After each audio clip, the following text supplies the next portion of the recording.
And we are back on this 0 hour. The Nation called our next guest the hyper-caffeinated Herodotus of the American century, which is about the coolest description I've ever heard. He's a great friend of the program, friend of ours. We're delighted to have him on. Rick Perlstein is a journalist. He writes for pretty much everybody you read. He is the author of Nixonland, Before the Storm, and his newest book is The Invisible Bridge, The Fall of Nixon and the Rise of Reagan. Rick, thanks for joining us. Richard, it's such a pleasure to be here. It's been an amazing, thrilling, exciting week in my hometown. Yeah, and that's what, I got to tell you, Rick. Rick lives in Chicago, and we're going to be talking about Rahm Emanuel's surprise non-victory this week. And I have to confess, Rick, I try to be cold and objective when it comes to facts, and I know you're the best at that. But I have to admit, we covered Bill O'Reilly's problems last hour. We're talking about Rahm. This is kind of the Schadenfreude episode of the 0 hour. So tell us a little bit. Most of our listeners will probably have heard that Rahm Emanuel, mayor of Chicago, instead of getting a clear majority, was forced into a runoff. What's the story there, briefly? And then we'll talk about how and why. Well, briefly, his numbers just completely tanked in the last week. The last poll had him at 48 and rising, and he barely got 45, and he needed 50% to be the outright winner. And the guy who came in second place, a really marvelous public servant named Chewy Garcia, who got 35%, was outspent 12-1. It was all people power. And what this is about is, of course, Rahm Emanuel is the crown prince of neoliberalism and the carceral state and NAFTA and privatization, and bought the mayoralty of Chicago, even though he's from a rich suburb. And it looked like he was going to be coasting. In fact, when Barack Obama came for an endorsement visit, I was like, it's over. He's going to win. And he way underperformed. And what this is about is, in 1983, a guy whose name your listeners will recall, Harold Washington, an African-American progressive reformer, won the mayor's race against the Chicago machine by creating this Hispanic, African-American, and white liberal coalition that Chicago liberals have been kind of pining for the reemergence of ever since. And it's just been this holy grail that's been impossible to put together. And just history sometimes turns on a narrow pivot. Suddenly, here it is.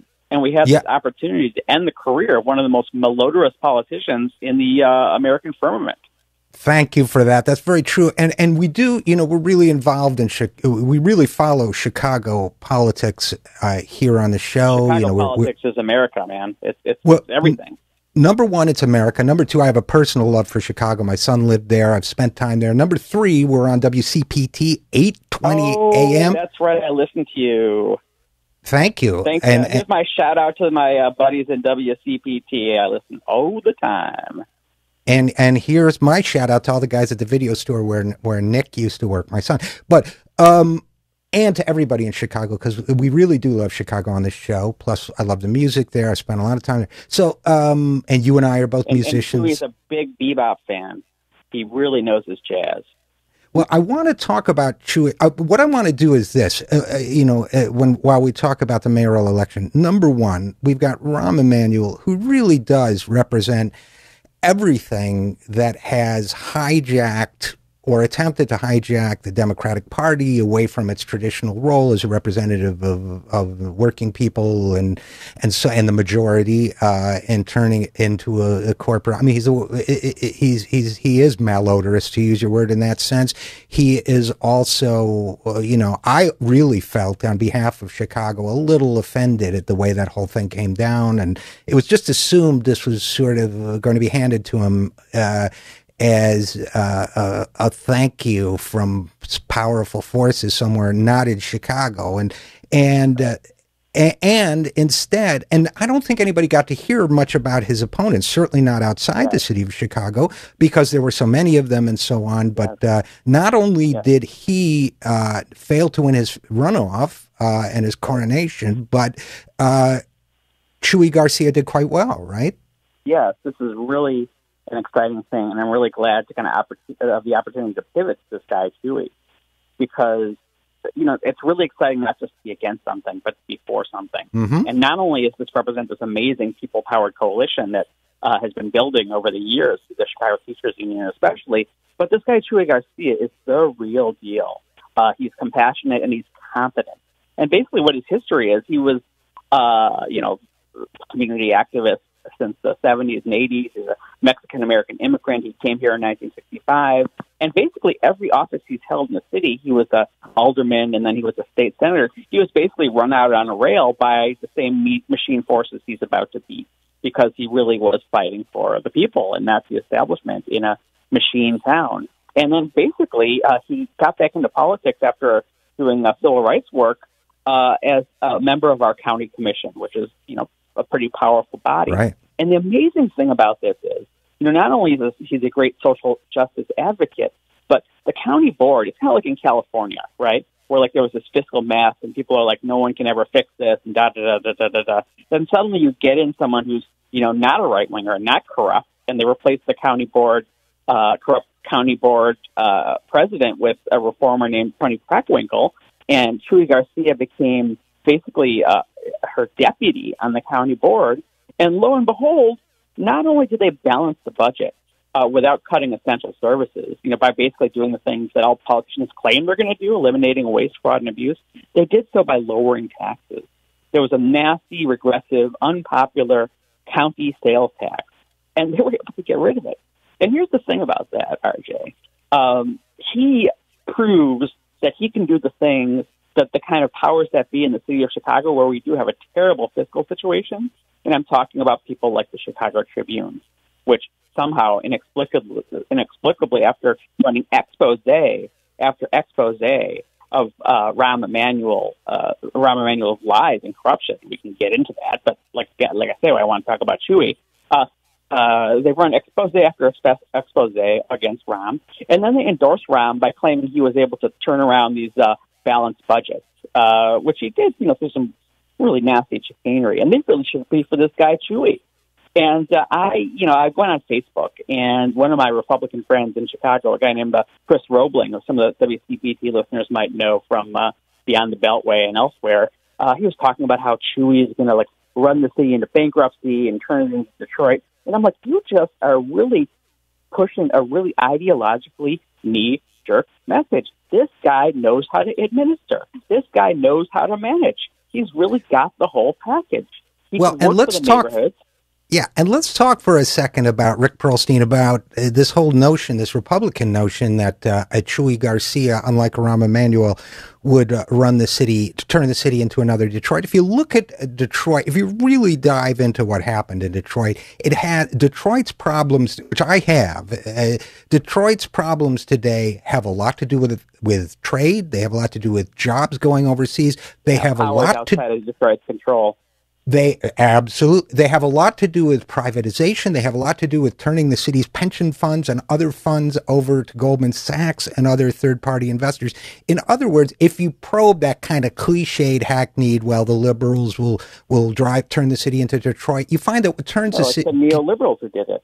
It's the neoliberals, and the neoliberal, the ultimate neoliberal on the scene today is Rahm Emanuel. Right. Disagree or exactly agree? True. Yeah, no, and he's the guy. I mean, I've been documenting it. Let's talk for just a sec. I know you want to talk about Chewy, and we will talk about Chewy. I promise you, Rick. But let's say you have a headline here in these times. In mayoral runoff, Rahm Emanuel's corrupt governance has finally caught up with him. We don't have to go on at length, but like a minute on what that corrupt governance is. Yeah, it's pretty funny. I've been telling people, and I'm organizing a fundraiser for Chewy. And I'm telling people, basically just Google Rick Pearlstein and Rahm Emanuel together, and, I give the full indictment in a series of articles. I mean, just very quickly, he's done things like, privatize the janitorial services for the schools. A week before the school year starts, parents are literally in the schools cleaning them up themselves because they're filled with dirt and vermin. And the privatized company that now controls this massive contract, Aramark, the services company, who has a terrible record, doing things with prisons and stuff. What do? How do they respond, RJ, to this failure to clean the schools? They lay off a quarter of their workforce. Right? which is one of the reasons you do privatization, basically to hollow out public employees. This is he appoints someone to the school board who runs an investment firm. Her name is Deborah Quazzo, Quazzo, that exclusively handles corporations that privatize school functions. Basically, she's in a position to write herself checks. And as the Sun Times documented, even though they also tragically endorsed Rahm Emanuel, that's exactly what she's been doing. The companies that she has investment stakes in have tripled their billing with the Chicago Public Schools. A lot of the contracts are for $24,999 because if the contracts are for $25,000 or more, they have to account for how they spend the money.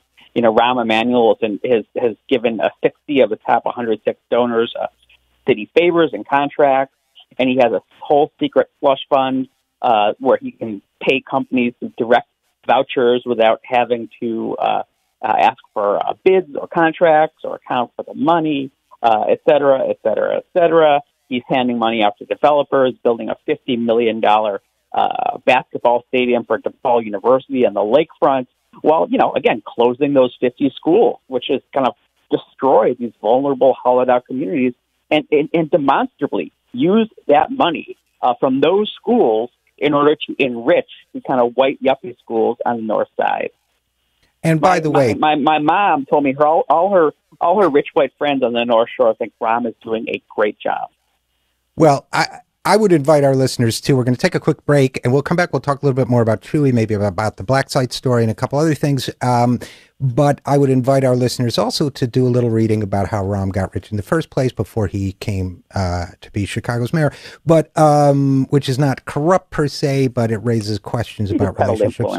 Yeah, precisely. Now, we're going to take a brief break, and we will come back with author and Chicagoan and jazz pianist Rick Perlstein after this. Please stick with us. Good stuff. And we're listening to you, Chicago. You're not just listening to us. I'm Richard RJ Eskow, and this is The Zero Hour.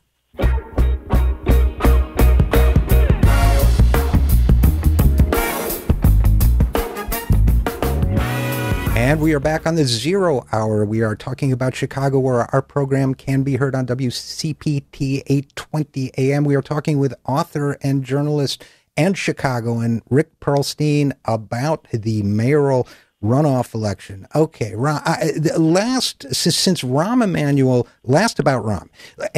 since Rahm Emanuel slipped significantly in the polls, since we had a people power surge that created this runoff situation, forced him into a runoff. The other big story in Chicago is Spencer Ackerman's reporting on what they're calling the Chicago PD black site, where the place where people seem to have been held. Bowman Square, yes. Yeah. Now, did this implicate in the mayoral race at all? I assume that as mayor, Rahm had to know about this. Do people hold him responsible, or was it just a coincidence of timing that this story came out right before the election? I don't know about the timing, but the funny thing about it is Spencer Ackerman comes out with this blockbuster story, and I'll tell you some of the details in a little bit. It's basically that the Chicago police maintain this kind of warehouse on the west side that is best known by folks in town as the kind of place where they have the evidence lockers and stuff like that. But it turns out that they regularly hold suspects there without charging them for a day, 2 days, 3 days. Beat them, one of them to death, one as young as 15, charge them, don't charge them, whatever, but incommunicado from their lawyers. And the striking thing about it is he referred to it in terms of, black sites. People have been talking about Abu Ghraib. In Chicago, there are resonances of the Captain John Burge torture case, who was a guy who tortured suspects into confessing to murders they didn't commit. Some of them were on death row and were exonerated. And the response in town has partially been, he really went too far saying this is a black site because, and it's really funny, they had kind of a fact check on the public radio station. They said, well, that's done at all the precincts in Chicago. Wait a minute. So they're saying that it was wrong for him to call it a black site, which is where you hide people from, the legal process, because they do that everywhere. That was the defense. That was one of the defenses, that it's so systematic. So it's really, really awful. And the kind of the Rahm Emanuel connection is, of course, policing in Chicago is, rife with abuses going back as far as, anyone can remember. But the Rahm Emanuel angle would be when Chicago got the NATO convention and was supposed to get the G8 convention, but Obama pulled that away, and they basically turned the whole city into a police state. They had one of these kind of trumped up terror trials of these kids who were arrested for supposedly having bomb-making equipment, but it was really home brewing equipment. And they were home acquitted brewing on most equipment? Charges. Yeah, they were acquitted on most charges, and you can Google this, but the NATO 3, they were convicted on one charge, but these guys were held at this site, and one of them was shackled to a bench for 17 hours while being questioned intermittently. So he had kind of sleep, kind of leaning over on a bench that his hands and feet were shackled to. So, yeah, this is the kind of thing we're talking about, and that's, a direct connection to Rahm Emanuel. He made mass arrests. I mean, there's so many things. I could talk for 45 minutes straight about awful things that this guy has done. He had a mass arrest of Occupy protesters, and a judge vacated the arrest because they were trespassing arrests. They were supposedly, trespassing on park property after curfew, and the judge pointed out, well, you could say the same thing about the people who gathered for the big celebration after Barack Obama's election in Grant Park, in 2008. It's the exact same thing. So this is one of these humiliations that he suffered at, the forces of, basically the countervailing forces, in this case of the judiciary. So, he runs this, police force, which has responded to this epidemic of crime through the same kind of harassment, broken windows harassment we've seen in New York, and it hasn't really worked. There's still 7 people being murdered a day in Chicago, and he's lied about the amount of police presence. He's claimed that he's brought police, from behind the desks and into the streets, and he calls this community policing. But community policing is something completely different. And in fact, there was an investigation into his claims that he's increased police power in the city, and it turns out that police payrolls are 300 officers less than they were when he became mayor. And one of Chewy Garcia's pledges, and he's very, very serious about criminal justice because he has a young son who's kind of been swept up in this world, is to hire 1,000 new cops for Chicago. Which is let's talk about it wouldn't do. Rick, let's talk about Chewy a little bit, because unfortunately we don't have 45 minutes. We're not even going to get into, we've only got a couple minutes left, but we're not even going to get into if we got a couple minutes, school I really closings. The basic thing. So the election is the second, the first Tuesday in April. So it's April 7th. It's less than 6 weeks away. And, in this 2015 kind of off year, if you have the itch to get back into the political game, you're hankering for 2016, you missed 2014 for progressives, this is their chance. Go to the websites, donate to Che, volunteer for Che if you're in Chicago, because this is the progressive fight of the year, if not the decade. Well, I think, okay, great. And we're going to also, by the way, we're going to have another segment where we talk about this election a little more in terms of, activism and involvement, because we really do want to cover this. We really do want to be all over this. And I guess in the minute we have left, what are you going to do when Garcia is elected mayor? How are you going to celebrate? Because I'm thinking positive. Oh, how are we going to celebrate? We're going to eat dish pizza. We're going to eat Italian beef. We're going to eat hot dogs without ketchup. It's going to be springtime. We're going to bicycle by the park. We're going to, have fireworks. We're going to do the thing Chicagoans do. We're going to enjoy opening day on the south side, on the north side, the Cubs, the White Sox, and, it'll be a new day in Chicago, brother. And it's already a pretty good day now. Well, you know what? I'm going to make a decision here on the fly. I'm going to come in. I haven't been to Chicago in too long. I'm going to come in. I want to be there for all of that. So I will see you there, my friend. The door is open. We got a meal on our table for RJ Eskow. You got it. Well, it is always a pleasure to talk to you, my friend. Rick Perlstein, author, latest book, The Invisible Bridge, a must-read. Go out and get it now. And journalist and a man who loves the city of Chicago. Thanks so much for joining us. Thank you, RJ. And thank you, too, to our listeners and our friends in Chicago, to our listeners on 8:30 a.m., WCPT, and we're going to have more Chicago coverage on this program, so do not go away, because Chicago's challenge is the nation's challenge. The fight against corporate politics is Chicago's fight. It's everybody's fight. 8:20 a.m., listen to us. We are there. I'm coming, Chicago. I'm Richard RJ Eskow. This is The Zero Hour.